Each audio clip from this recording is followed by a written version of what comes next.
My name is Maya Chen, and I never thought cleaning out my grandmother's house would change my life forever. It was a gray October morning in Portland when I stood on the front porch of the small craftsman home on Southeast Division Street, holding the keys that had been passed down to me just 2 weeks after Grandma Rose's funeral. The house smelled like lavender and old books, exactly as I remembered from my childhood visits. Rain tapped gently against the windows, creating that familiar Pacific Northwest symphony that had always made me feel safe here. But today, the sound felt melancholy, like the house itself was mourning. I had taken a leave of absence from my marketing job in Seattle to handle the estate. At 28, I wasn't prepared for the emotional weight of sorting through 83 years of someone's life. Every drawer, every closet held memories that felt too precious to discard, but too painful to keep.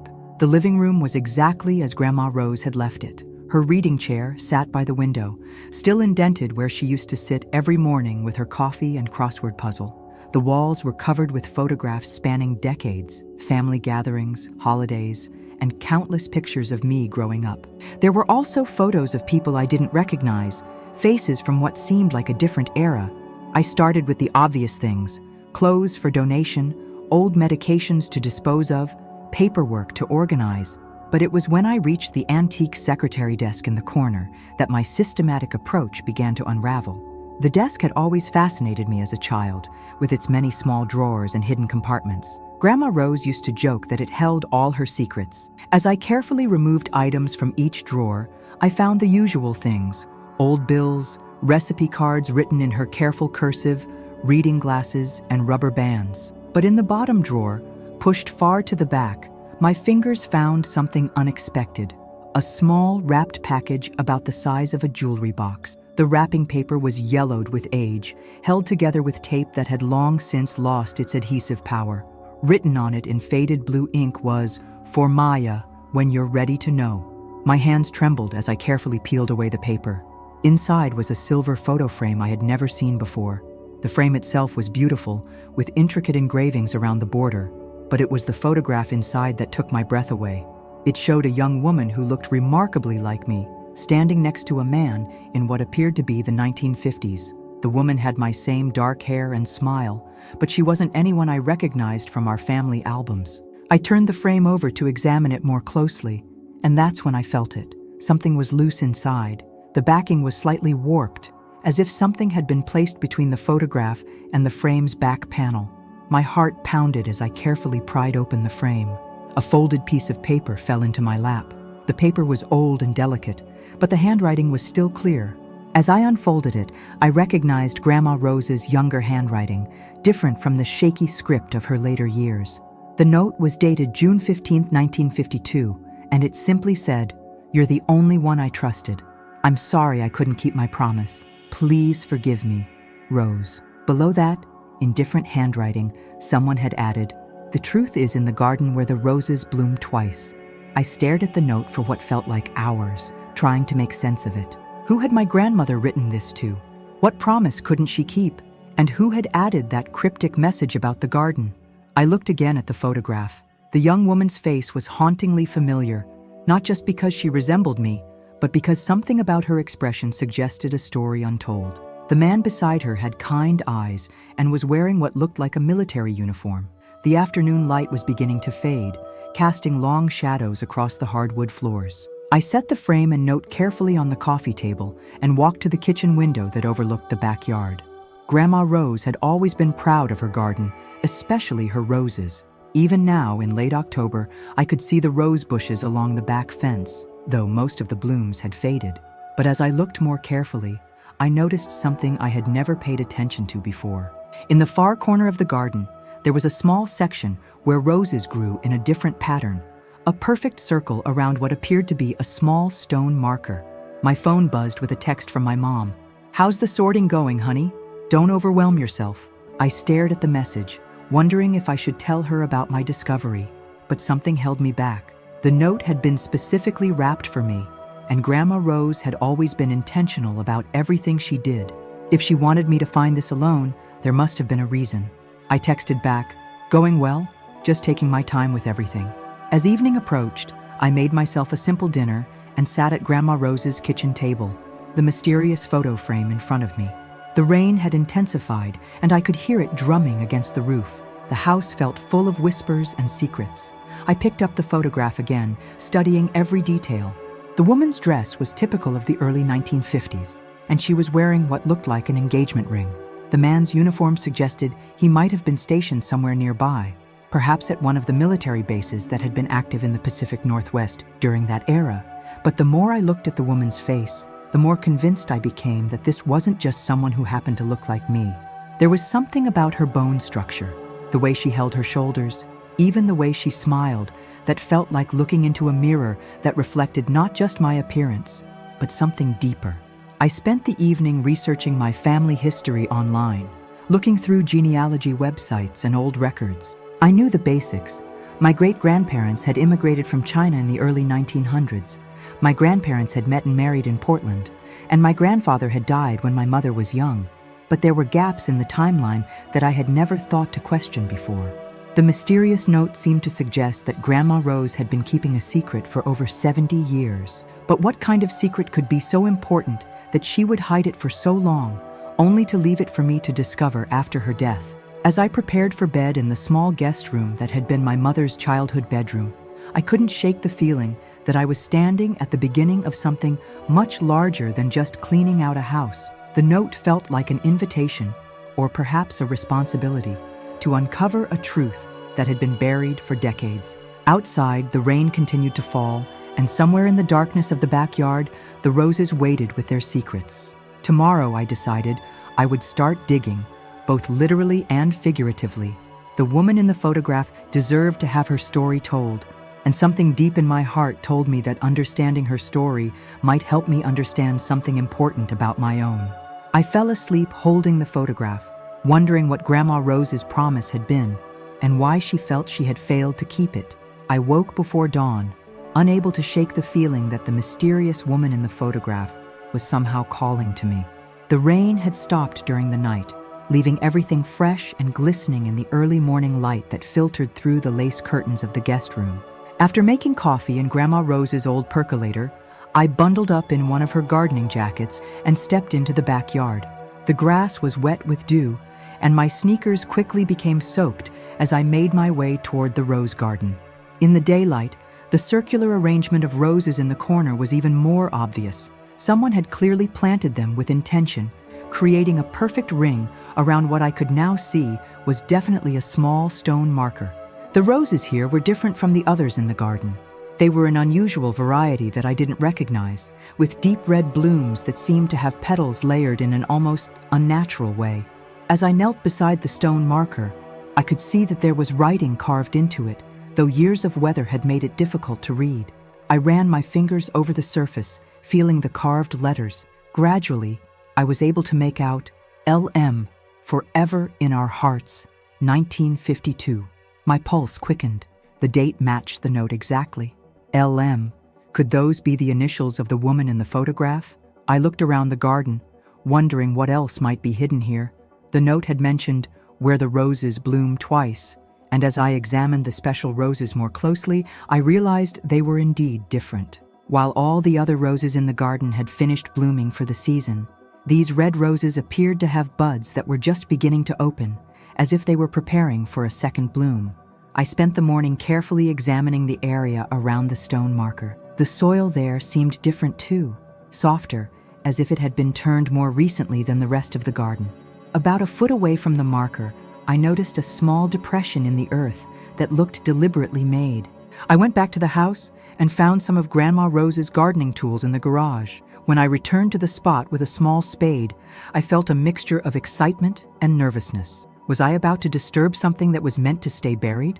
I began digging carefully in the depression. The soil came away easily, and about 6 inches down, my spade hit something solid. My heart raced as I cleared away the dirt with my hands, revealing the corner of what appeared to be a metal box. The box was small, about the size of a cigar box, and made of what looked like tin or aluminum.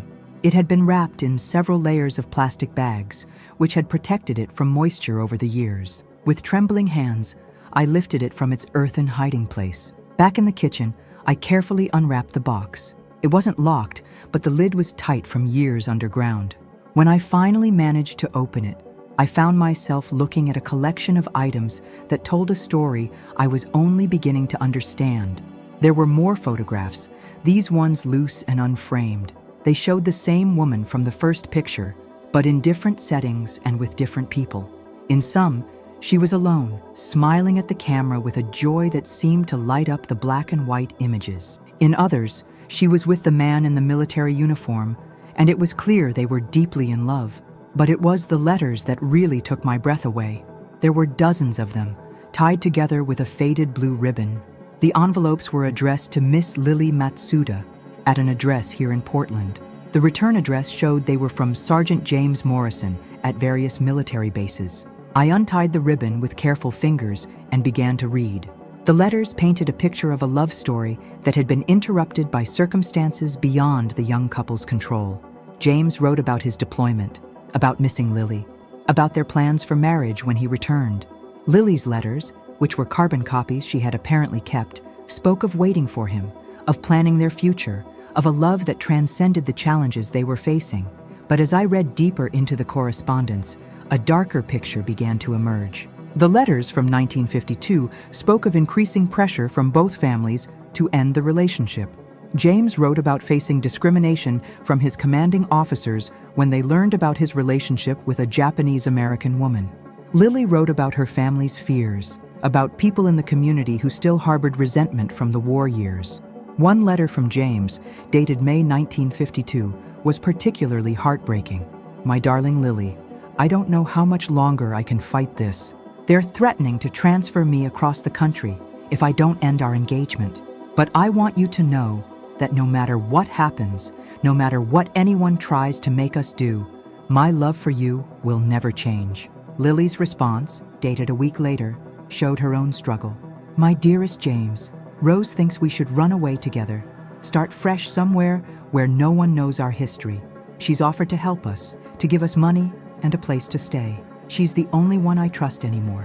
Everyone else seems to think our love is wrong, but Rose sees what we see, that love shouldn't have boundaries. Rose." My grandmother had been involved in this love story. But how? And what had happened to Lily and James? I continued reading, but the letters became increasingly sporadic. The last one from James was dated June 10th, 1952, just 5 days before the date on the note I had found in the photo frame. It was short and desperate. "Lily, they're transferring me tomorrow. I don't know where. They won't tell me. Please wait for me. Please don't give up on us. I will find a way back to you." Lily's final letter was even more heartbreaking. It was dated June 15th, 1952, the same date as the note. "James, I don't know if you'll ever read this. Rose promised she would find a way to get it to you wherever they send you. I have to leave Portland. My family is sending me to live with relatives in California. They think if we're separated long enough, I'll forget you and find someone more appropriate. But I will never forget you, James. Never. Rose has promised to keep our story safe, to make sure that someday, somehow, the truth will be known. She's the only one I trusted with our secret." At the bottom of the box, wrapped in tissue paper, I found 2 more items. The first was a wedding ring, simple, elegant, and inscribed on the inside with J and L forever. The second was a birth certificate dated March 15th, 1953. The mother's name was listed as Lily Matsuda. The father's name had been left blank. The baby's name was Rose Chen. I sat back in shock, the birth certificate trembling in my hands. Rose Chen, my grandmother's maiden name. But that would mean... My phone rang, startling me out of my thoughts. It was my mother. "Hi, sweetheart. How are you doing with everything?" I looked at the birth certificate, then at the photographs of Lily Matsuda spread across the kitchen table. "Mom, I need to ask you something about Grandma Rose." "Of course. What is it? Do you know anything about a woman named Lily Matsuda?" There was a long pause on the other end of the line. When my mother finally spoke, her voice was quiet. "Where did you hear that name, Maya?" "I found some things in the house." "Mom, was Lily Matsuda Grandma Rose's real mother?" Another pause, even longer this time. "Oh, honey, I was hoping we'd never have to have this conversation." My heart was pounding. "So, it's true?" "It's complicated, Maya. Your grandmother made me promise never to tell anyone while she was alive. She was so ashamed of what she thought was her failure to keep her promise to Lily. What promise, Mom? I heard my mother take a deep breath. Lily was Rose's best friend. They met in high school, right after Lily's family came back to Portland after the war. When Lily got pregnant and her family disowned her, she came to stay with Rose's family. But Lily died in childbirth, Maya. She died, and with her last breath, she made Rose promise to raise the baby as her own and to find James Morrison someday to tell him about his daughter. The room seemed to spin around me.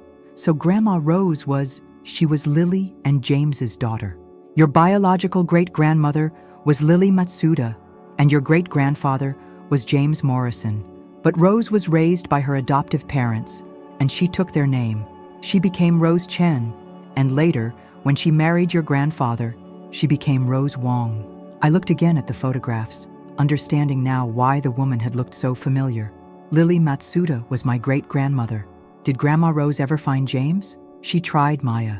She spent years trying. But after the war, so many military records were lost or scattered. She hired private investigators. She wrote letters to the military. She even traveled to different states following leads. But she never found him. She carried that guilt her whole life, feeling like she had failed to keep her promise to Lily. Tears were streaming down my face as I looked at the love letters scattered across the table. She never knew what happened to James? No, honey. She died still wondering. After I hung up with my mother, I sat in the quiet kitchen, surrounded by the pieces of a love story that had been interrupted by prejudice and fear, and had echoed through 3 generations of my family. But unlike my grandmother, I had something she never had: the internet, social media, and modern tools for finding people. I looked at the last letter from James Morrison, with its desperate promise to find his way back to Lily. Then I opened my laptop and began to search. It was time to finish what my grandmother had started. The afternoon light was beginning to fade as I sat at Grandma Rose's kitchen table, my laptop open and surrounded by the letters and photographs I had discovered. I had spent hours searching online for any trace of James Morrison, but the common name had yielded hundreds of results, none of which seemed to match the young soldier from the 1950s. I decided to approach the search more systematically. From the letters, I knew that James had been a sergeant, that he had been stationed at various bases in the Pacific Northwest, and that he had been transferred suddenly in June 1952. I also knew his approximate age. The photographs suggested he was in his early 20s in 1952, which would make him around 93 if he were still alive today. I started by searching military databases and veteran registries. The Army's personnel records from that era were partially digitized, but much of the information required special clearance to access. However, I was able to find some basic information about units that had been stationed in the region during the early 1950s. As I worked, I felt a strange connection to my grandmother's long-ago quest. I could imagine her sitting at this same table decades ago, writing letters by hand to military offices, waiting weeks for replies that might contain nothing more than form letters saying the information she sought was classified or unavailable. My phone buzzed with a text from my best friend Sarah. "How's the house sorting going? Need company?" I looked at the chaos of papers around me and realized I could use another perspective. I texted back, "Actually, yes. Are you free to drive down from Seattle? I've discovered something incredible." 3 hours later, Sarah was sitting across from me, her eyes wide as I told her the story and showed her the evidence I had found. Sarah worked as a research librarian, and her investigative skills were much better than mine. "This is amazing, Maya," she said, carefully examining one of the letters. "But you're approaching this search too broadly. Look at this." She pointed to a detail in one of James's letters that I had overlooked. He mentions being stationed at Fort Stevens Coastal Artillery. That's specific. And here, she pointed to another letter, he talks about being transferred to desert training in the Southwest. That could narrow down where he went. Sarah pulled out her own laptop and began searching with the focused intensity that made her so good at her job. Fort Stevens was deactivated in the 1940s, but records show that some personnel were reassigned to other coastal defense positions before being transferred inland. If James was moved to desert training, that likely means Arizona, New Mexico, or California. As Sarah worked on the military angle, I decided to try a different approach. I began searching for obituaries and death records for James Morrison, hoping that if he had passed away, there might be some record that would help me trace his family. It was nearly midnight when Sarah suddenly sat up straight. "Maya, I think I found something," She turned her laptop toward me, showing a page from a Veterans Memorial website. James Edward Morrison, Sergeant, U.S. Army. Born 1930, died 2019. Survived by 3 children and 7 grandchildren. Memorial services held at Sunset Hills Cemetery, Albuquerque, New Mexico. My heart sank. He's dead. But Maya, Sarah said gently, he had children. He had a family. They might still be alive. I read the brief memorial page more carefully. It mentioned that James had served in the Korean War after his transfer from Oregon, and that he had later worked as a civil engineer. He had married a woman named Margaret in 1954 and had 3 children, Robert, Susan, and Michael. Look at this, Sarah pointed to the bottom of the memorial page. There's a contact email for memorial donations. It's connected to someone named Robert Morrison. That must be his son. I stared at the email address, my hands trembling slightly. What would I even say? Hi, I think your father had a daughter he never knew about. And by the way, she was my grandmother? Sarah squeezed my hand. You tell them the truth. You tell them about the love story, about the letters, about how much he meant to Lily. You give them the gift of knowing that their father's first love never forgot him. That night, I barely slept. I kept thinking about James Morrison, imagining him spending his entire life wondering what had happened to Lily, not knowing that she had died, giving birth to his daughter. I thought about my grandmother, carrying the weight of an impossible promise for over 70 years. And I thought about the family James had built in New Mexico, unaware that they had relatives in Oregon who shared their father's eyes and smile. The next morning, I sat down to write the most important email of my life. Dear Mr. Morrison, my name is Maya Chen, and I'm writing to you about your father, James Morrison, who served as a sergeant in the U.S. Army in the early 1950s. I recently discovered that your father knew my great-grandmother, Lily Matsuda, when he was stationed in Oregon. I realize this may come as a shock, but I have evidence that your father and my great-grandmother were deeply in love and planned to marry before he was transferred away from Oregon in 1952. I have found dozens of love letters between them, as well as photographs and other personal items. More importantly, I believe your father never knew that Lily was pregnant when he was transferred, and that she died in childbirth in March 1953. The baby, who would have been your half-sister, was raised by my grandmother, Rose Chen, who spent her entire life trying to find your father to tell him about his daughter. I understand this is extraordinary news, and I want you to know that I have no expectations or demands. I simply felt that you and your family deserved to know about this part of your father's history and about the love that he and Lily shared. If you're interested in learning more, I would be happy to share copies of the letters and photographs. I believe your father was a good man who loved Lily very much and who would have wanted to know about his daughter if circumstances had been different. Please feel free to contact me if you have any questions. Sincerely, Maya Chen.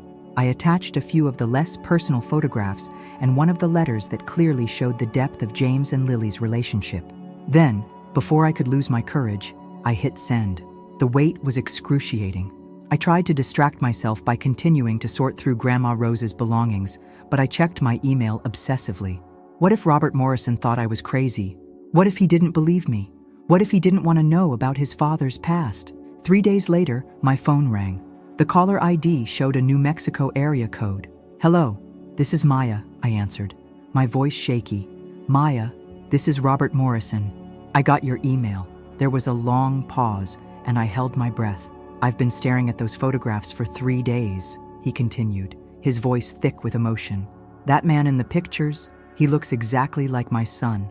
And the woman, she has my father's smile. Tears began streaming down my face. Do you believe me? I believe you, he said quietly. My father never talked much about his time in Oregon, but sometimes, when he thought no one was listening, he would mention someone named Lily. My mother used to get upset when he said the name. We always thought it was just some girl he had dated before he met Mom. It was much more than that, I whispered. I know that now. Maya, would you be willing to meet? I'd like to hear the whole story. And I think my father would have wanted his families to know each other. 2 weeks later, I stood in the arrivals area at Portland International Airport, holding a sign with Morrison family written on it. My hands were shaking slightly as I watched passengers stream out of the gate from Albuquerque. After 71 years, the two families that should have been connected were finally going to meet. I spotted them easily. Robert Morrison looked remarkably like the man in the old photographs, just older and with gray hair instead of dark. With him were his sister Susan and his adult son David. As they approached, I could see my own features reflected in their faces, the genetic echo of a love story that had been cut short by prejudice and circumstance. "Maya?"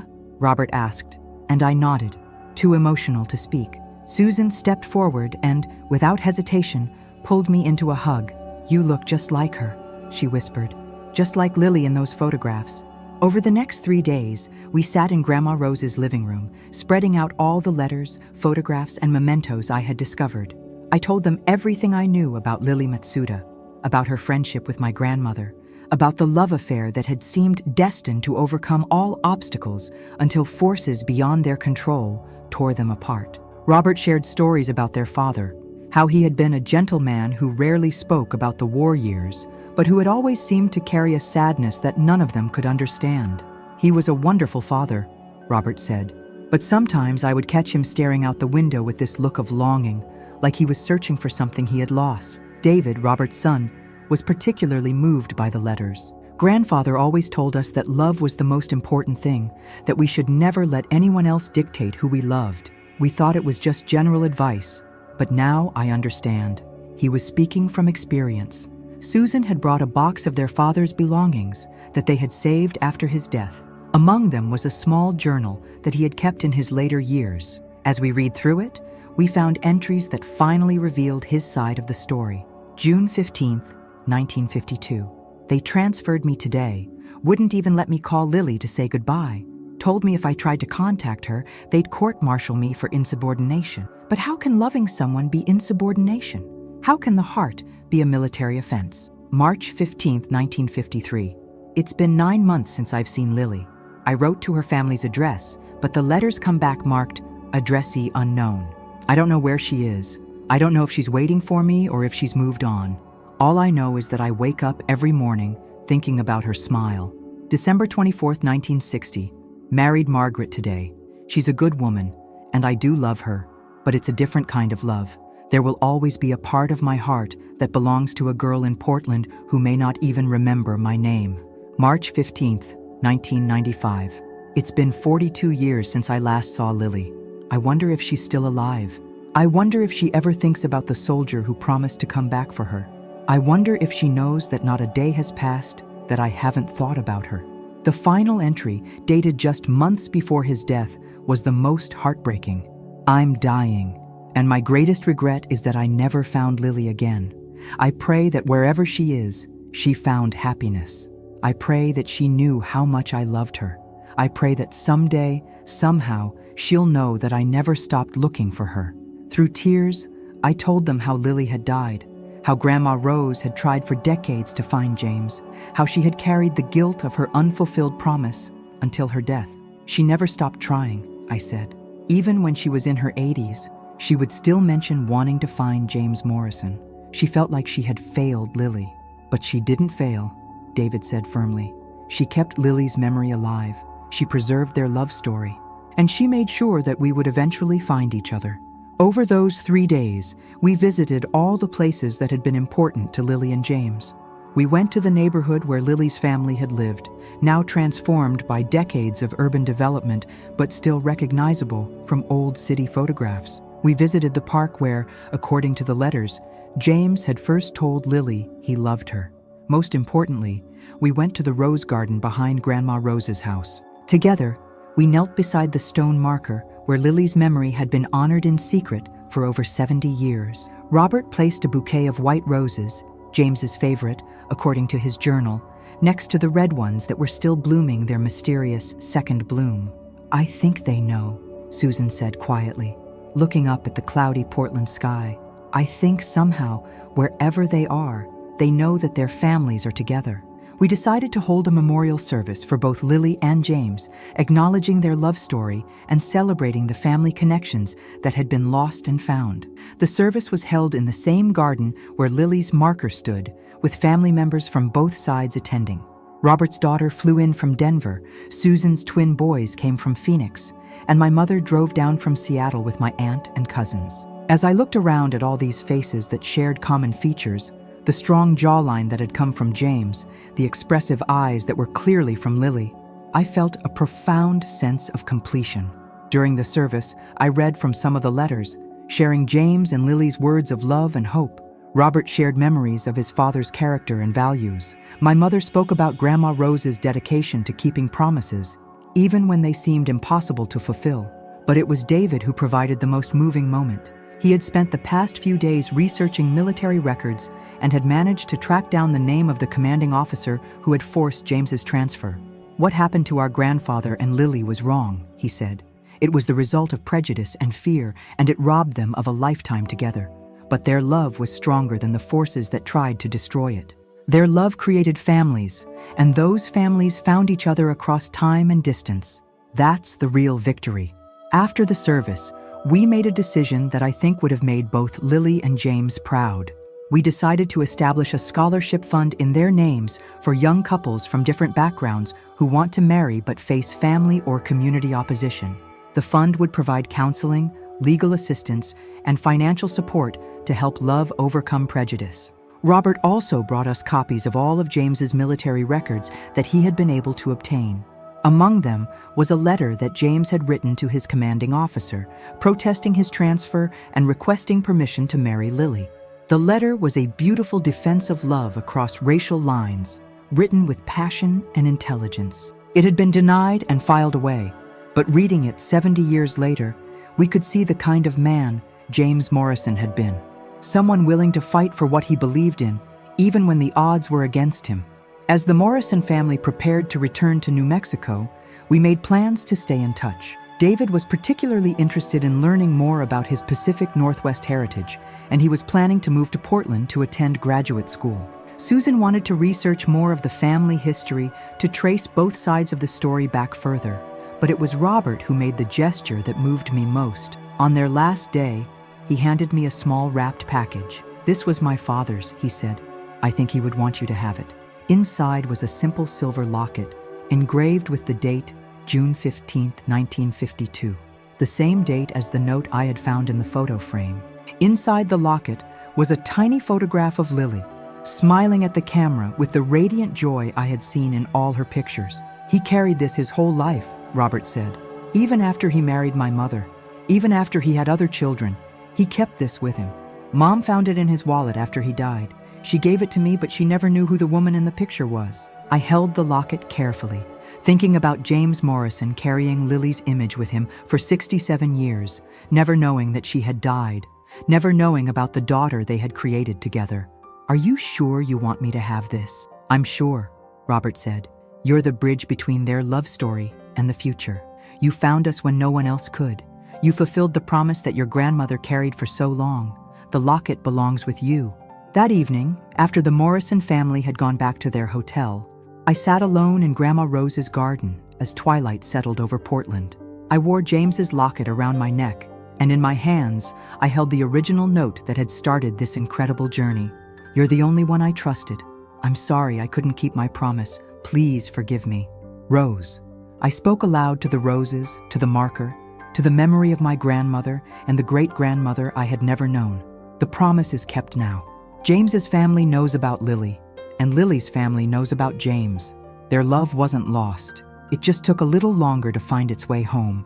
As if in response, a gentle breeze stirred the roses, and I could swear I smelled the faint scent of lavender, my grandmother's favorite fragrance. The mysterious roses that bloomed twice a year rustled softly, their deep red petals catching the last light of day. I had come to Portland to clean out a house, but instead, I had uncovered a love story that had shaped my family's history in ways I never could have imagined. The note hidden in the photo frame had led me to discover not just the truth about my great-grandparents, but also the incredible strength and loyalty of my grandmother, who had spent her entire life trying to honor a promise made to a dying friend. 6 months later, I made the decision to keep Grandma Rose's house rather than sell it. I moved to Portland permanently, leaving my marketing job in Seattle to start a nonprofit organization dedicated to preserving family histories and helping people reconnect with lost relatives. The house became both my home and the headquarters for Promises Kept, the organization I named in honor of my grandmother's lifelong dedication. The rose garden became a memorial space where people could come to remember loved ones and reflect on the power of enduring love. The mysterious roses that bloomed twice a year became something of a local wonder, drawing visitors who had heard the story of Lily and James. Botanists came to study them, but no one could explain their unusual blooming pattern. I preferred to think of it as Lily and James's way of showing that some love transcends the ordinary rules of nature. David Morrison did move to Portland for graduate school, and we became close friends. Through him, I stayed connected to the entire Morrison family, and our annual memorial service for Lily and James became a tradition that brought together relatives from across the country. Each year, the gathering grew larger as we found more distant family connections, and as friends brought their own stories of love that had overcome obstacles. The scholarship fund we established grew beyond our wildest expectations. The story of Lily and James resonated with people from all backgrounds who had faced similar challenges. We received donations from couples who had struggled against family disapproval, from children of mixed heritage who understood the complexity of identity, and from elderly people who had their own stories of love, lost, and found. But perhaps the most meaningful outcome was the healing it brought to my own family. My mother began researching our Chinese heritage more deeply, connecting with relatives we had lost touch with over the years. We learned more about my great-great-grandparents' journey to America, about the struggles they had faced, and about the resilience that had been passed down through generations. The experience also changed how I understood my own identity. Growing up, I had sometimes felt caught between cultures, never quite fitting completely into any single category. But learning about Lily and James helped me see that my mixed heritage wasn't a source of confusion. It was a testament to love's ability to transcend boundaries. I kept all of Lily and James's letters in a climate-controlled display case in the living room, where visitors could read their story. But I also had them digitized and created an online archive that became a resource for researchers studying interracial relationships in the 1950s and the impact of military policies on personal lives. The story caught the attention of a documentary filmmaker who wanted to create a film about Lily and James. With the Morrison family's permission, we participated in the project, which went on to win several awards and brought their story to an even wider audience. The film helped other families come forward with similar stories, and we began collecting an archive of love stories that had been interrupted by discrimination, war, or other circumstances beyond the couple's control. On the first anniversary of finding the note, I hosted a celebration in the garden. Representatives from both families were there, along with friends, neighbors, and supporters of the organization. As the sun set over Portland, casting golden light across the roses, Robert Morrison stood to speak. "A year ago, I thought I knew my father's story," he said. "I thought he was just a man who had served his country, married my mother, and raised his children. I had no idea that he had lived through a great love story, that he had known heartbreak and loss before he found peace with our family. Learning about Lily hasn't diminished my father in my eyes. It has made him more human, more complete." He paused, looking around at all the faces gathered in the garden. "But more than that, it has shown me that love doesn't end with death." The love between Lily and James created connections that lasted across generations, that brought families together, that inspired others to fight for their own love stories. That's not just romantic, that's revolutionary. As the evening wound down and guests began to leave, I found myself alone in the garden once again, but this time, I wasn't lonely. I felt surrounded by the presence of all the people who had touched this story: Lily and James, Grandma Rose, the Morrison family, and all the others whose lives had been enriched by learning about this remarkable love. I touched the locket that I still wore every day, thinking about the journey that had brought me here. A hidden note in a photo frame had revealed not just a family secret, but a legacy of love, loyalty, and perseverance that continued to inspire everyone who heard the story. The roses rustled softly in the evening breeze, their second bloom of the year creating a tapestry of red against the darkening sky. Somewhere in the distance, I could hear the sound of the city continuing its life. Cars driving past, neighbors talking on their porches, children playing in nearby yards. But here in this garden, time seemed to move differently, as if the past and present existed side by side. I pulled out my phone and opened the email app, scrolling to a message I had received that morning from a young woman in Chicago whose grandmother had left her a similar mystery to solve. "Dear Maya," it began, "I found your organization online, and I think you might be able to help me.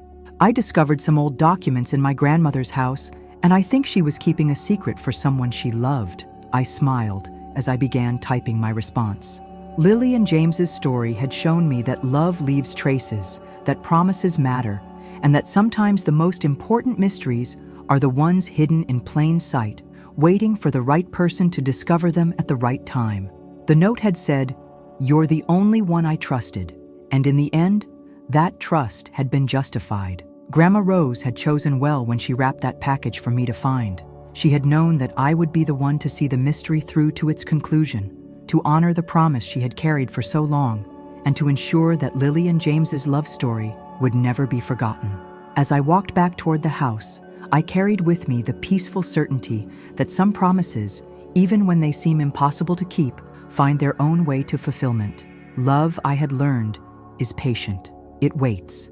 It endures. And sometimes, if we're very lucky, it finds a way to bring families together across time, distance, and even death itself. The house welcomed me home with its familiar sense of lavender and old books, and as I settled into Grandma Rose's reading chair by the window, I felt her presence one more time, not sad or guilty anymore, but peaceful and proud. The promise had been kept, the love story had been completed, and the note hidden in the photo frame had led to something even more beautiful than anyone could have imagined. A legacy that would continue to touch lives for generations to come. But the story didn't end there. Over the following months, more discoveries emerged that deepened the mystery and enriched the narrative in ways I never expected. It started when David Morrison, during one of his visits to Portland for graduate school, brought me a box of additional materials that his family had found while cleaning out their father's house more thoroughly. Among James's possessions, they had discovered a hidden compartment in an old military trunk that contained items even his immediate family had never seen.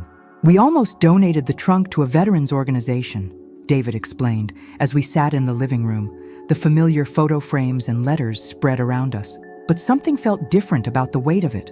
When we measured the inside versus the outside, we realized there was a hidden space. Inside that compartment were things that painted an even more complete picture of James Morrison's life and his never-ending search for Lily. There were maps of Oregon with locations circled in red ink, showing all the places he had visited during leaves from duty, trying to find any trace of her. There were business cards from private investigators he had hired over the years, and receipts from classified ads he had placed in Portland newspapers, hoping Lily would see them and contact him. Most heartbreaking of all was a thick folder labeled Lily Search, 1952-1975.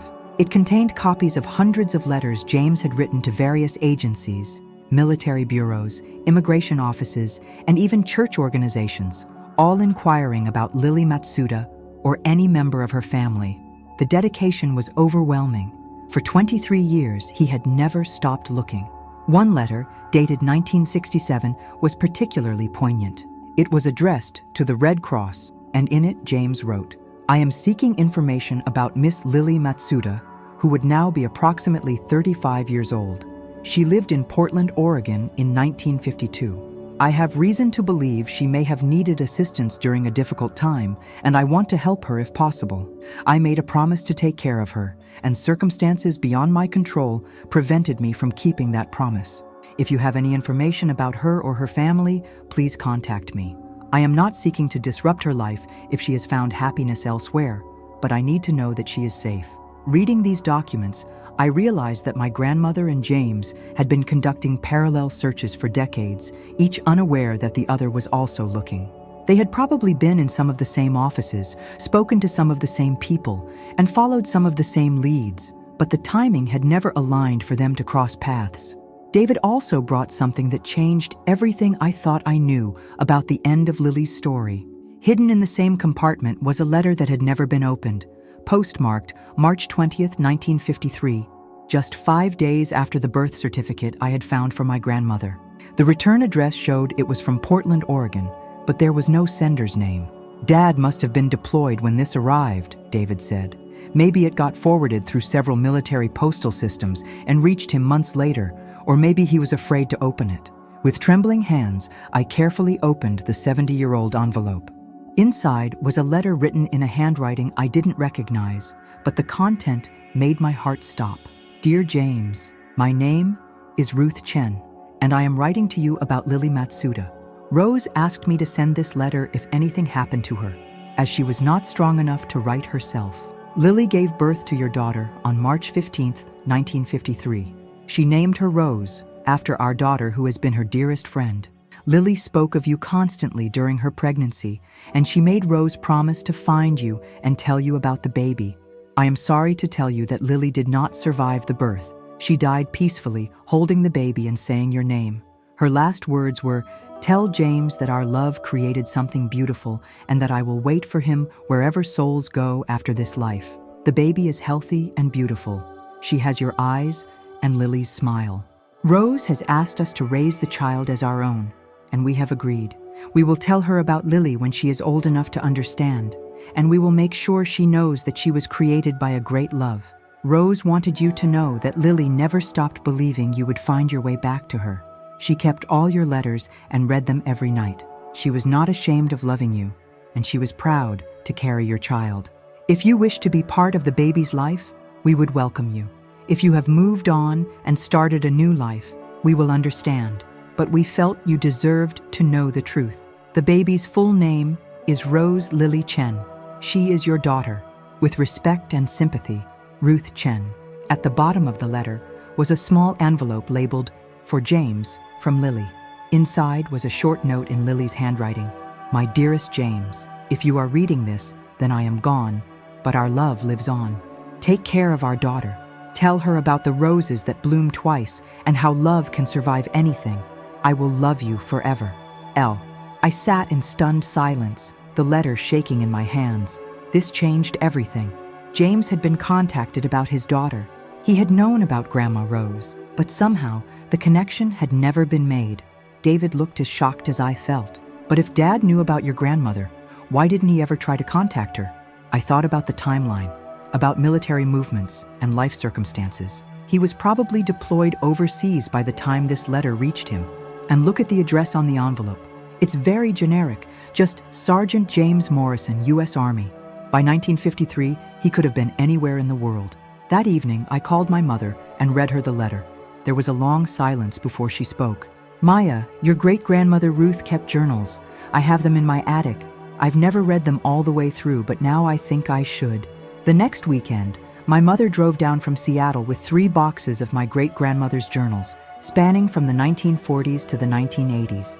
We spent an entire day reading through them, looking for any mention of James Morrison or attempts to contact him. We found the entries we were looking for in the 1953 journal. Ruth had written extensively about Lily's death, about the decision to raise the baby, and about her attempts to contact James. March 25, 1953. Sent letter to James Morrison through military postal service. Pray it reaches him. Rose cries every night for Lily. The baby is so beautiful, but she will grow up never knowing her real parents. June 10, 1953. No response from James Morrison. Rose thinks maybe he doesn't want to know about the baby. I think the letter may not have reached him. Military told us he was transferred overseas. December 1, 1953. Tried to contact James Morrison again through Army Personnel Office. They said they could not give out personal information. Rose is walking now. She looks more like Lily every day. March 15, 1954. Rose's first birthday. Still no word from James Morrison. Have decided to stop trying. If he wanted to find his daughter, he would have responded by now. The child will be better off not knowing about a father who abandoned her. The final entry about James was from 1956. Rose asks about her real mommy and daddy. We told her that Lily was her mother who died, but we did not mention James. Some secrets are better kept. Reading these entries, I realized that both families had given up hope too early. James had probably never received that first letter, or if he had, he might have been unable to respond due to military restrictions or deployment circumstances. Meanwhile, my great-grandmother had interpreted his silence as rejection and had stopped trying to contact him. But there was more to discover. In Ruth's 1962 journal, I found an entry that took my breath away. Saw a man today who looked like the photographs Lily showed us of James Morrison. He was at the Portland VA hospital, asking questions about finding families of deceased servicemen. Rose was with me, she's 9 now, and when the man saw her, he stopped and stared. He had James Morrison's eyes. I should have said something, but I was afraid. What if it was him? What if he tried to take Rose away? I grabbed her hand and we left quickly. I pray I did the right thing. That could have been him, my mother whispered. That could have been James Morrison, still looking for Lily, and he might have been just a few feet away from his daughter. The thought was overwhelming. In 1962, Grandma Rose would have been 9 years old, and James would have been 32. If Ruth's instincts were correct, they had been in the same building, possibly even made eye contact, but fear and misunderstanding had kept them apart. David and I decided to research James's whereabouts in 1962. Using the military records and the new information from his father's hidden documents, we were able to confirm that James had indeed been stationed at a base near Portland that year and that he had been granted compassionate leave to search for Lily's family. In his hidden papers, we found a journal entry from that exact time period, June 15, 1962. 10 years since I lost Lily. Went to Portland VA hospital today, following a lead about families affected by military transfers. Saw a woman with a little girl who looked exactly like Lily. The child had my eyes. For a moment I thought, but that's impossible. Lily would be 30 now, not 9. Still, I couldn't stop staring. The woman seemed frightened and hurried away. I searched the hospital records, but they wouldn't give me any information. Another dead end. The near miss was heartbreaking, but it also revealed something beautiful about both families. They had never stopped hoping, never stopped looking, never stopped believing that love could find a way. This discovery led us to search more carefully through both families' records, and we found evidence of at least 3 other occasions when James's search and my family's life had intersected without anyone realizing it. In 1955, James had placed a classified ad in the Portland newspaper on the exact same day that my great-grandmother had placed an ad seeking information about Lily's extended family. In 1968, James had hired a private investigator who had actually contacted my grandmother's high school, looking for information about Lily Matsuda's friends. The school had given him Rose's married name, Rose Wong, but the investigator had been looking for someone named Rose Chen and hadn't made the connection. Most remarkably, in 1975, James had attended a Veterans Memorial Service in Portland, where my grandmother was also present, honoring her husband who had served in Korea. They had been in the same room, possibly even spoken to each other in passing, but neither had any reason to suspect the connection. It's like the universe kept trying to bring them together, David said, as we mapped out all these near misses on a timeline. But the timing was never quite right.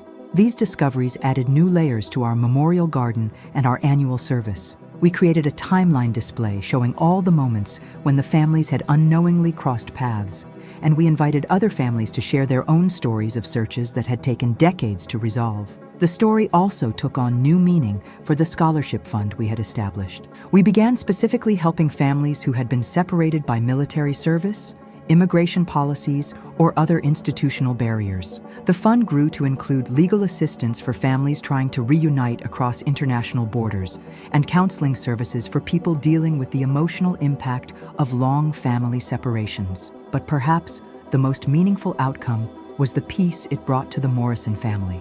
Knowing that James had never stopped looking, that he had spent decades searching for Lily and their daughter, transformed their understanding of his character and his motivations. Dad always seemed to be searching for something, Susan Morrison told me during one of our regular phone calls. Now we understand that he was searching for someone. It explains so much about who he was and why family was so important to him. Robert added, he used to tell us that every person we meet might be connected to us in ways we don't understand, and that we should treat everyone with kindness because we never know when we might be meeting family. We thought it was just philosophical, but now we know he was speaking from experience. On the 2nd anniversary of finding the note, we held our largest memorial service yet. The Morrison family came from New Mexico. My extended family gathered from across the Pacific Northwest, and we were joined by dozens of other families whose own reunion stories had been inspired by Lily and James's tale. As the sun set over the rose garden, casting golden light across the mysterious roses that continued to bloom twice each year, I stood before the gathered crowd and read from a new letter that had been discovered just that week, one that James had written but never sent, found tucked inside one of his old books. My dearest Lily, wherever you are, I want you to know that not a day passes that I don't think of you. I've searched for you across time zones and state lines, through government offices and hospital records, in phone books and newspaper archives. I may never find you in this life, but I will never stop looking. Love like ours doesn't end with separation. It transcends time and distance and even death itself. If we have a daughter somewhere in this world, I want her to know that she was created by the purest love two people can share. I want her to know that her parents would have given anything to be together, to raise her together, to show her what real love looks like. Someday, somehow, all the people who belong together will find each other. I have to believe that. It's the only thing that keeps me going. As I finished reading, a gentle breeze stirred the roses, and I felt the presence of everyone who had been part of this story. Not just Lily and James, but Grandma Rose, my great-grandmother Ruth, and all the others who had kept love alive across impossible distances and decades of separation. The note hidden in the photo frame had been more than just a message from the past. It had been a key that unlocked a story of enduring love, persistent hope, and the power of family connections to transcend any obstacle. And in finding that story, we had discovered that love truly is eternal. It just sometimes takes a while to find its way home.